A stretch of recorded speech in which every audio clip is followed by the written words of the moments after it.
Bumili nga pala ako ng bagong araw wheel set. Plano ko kasi na pag-aanin ng aking bike. Nakatsayang na nga rin pala yung gulong neto, kaya naman makakapag-unleash skid ako.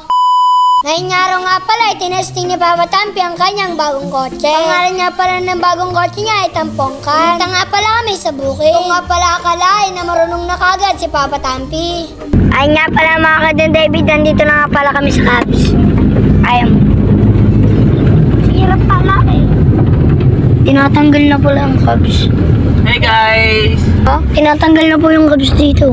After that nga pala, nakauwi na kami. Bumili nga pala kami ng bagong araw wheel set. Kaya naman, ginawa ko na nga pala ang aking pera sa aking bag. Ito nga pala, ibigay sa akin ng aking mga magulang. Budget ko nga pala ito sa isang buwan. After that nga pala, si Ready ang aming gagamitin. Tampongkan nga pala, may iwan muna. Dahil nga pala, mainit ngayong araw. Ito nga pala, pumasok muna kami sa 7-Eleven. Dahil sobrang init talaga ng panahon ngayon. Kumuha nga pala kami ng aming maiinom. Grabe nga pala mga kadon David, nakakawaw. Lumabas na nga pala ako para mapuntahan si Caster. Bali nga pala, naglakad na ako papunta sa kanila. After that nga pala, lumabas na siya. Lumabas niya na nga pala ang kanyang bike. Grabe nga pala, ang ganda ng kanyang bike, Tsunami. Dito nga pala, binabaklas niya na ang kanyang gulong. Naisip ko nga pala, sobra saya ko. Siyempre mga kadon David ay may bago tayong pa. Dito nga pala, tinutulungan ko siya para mabaklas na. Meron nga pala ako ipapakita sa inyo na speedometer. Balang araw ay magkakaroon din ako na. Tapos nga pala, tatawag dito si mama na umuwi na daw ako.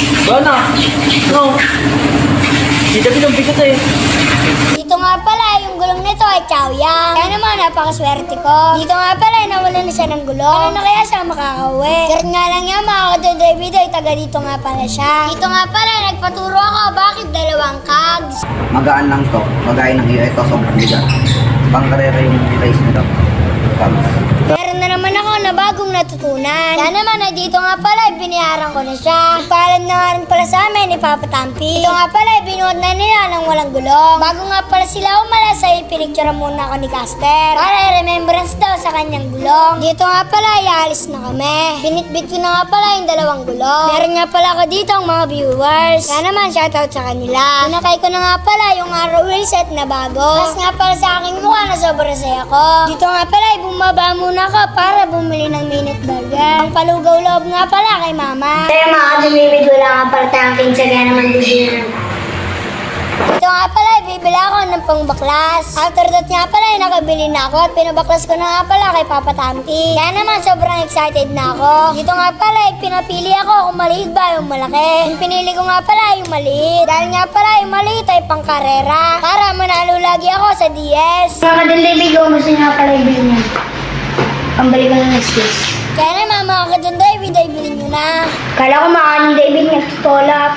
Dito nga pala, ialis na kami. Kasama ko nga pala si Sander. Dahil nga pala, bibili siya ng Bellwood. Kaya naman, sasamahan ko siya. Siyempre, makikipag-diis na rin ako sa kanya. Kaya naman, hanggang dito na lang ang aking storya. Paalam, bukas ulit.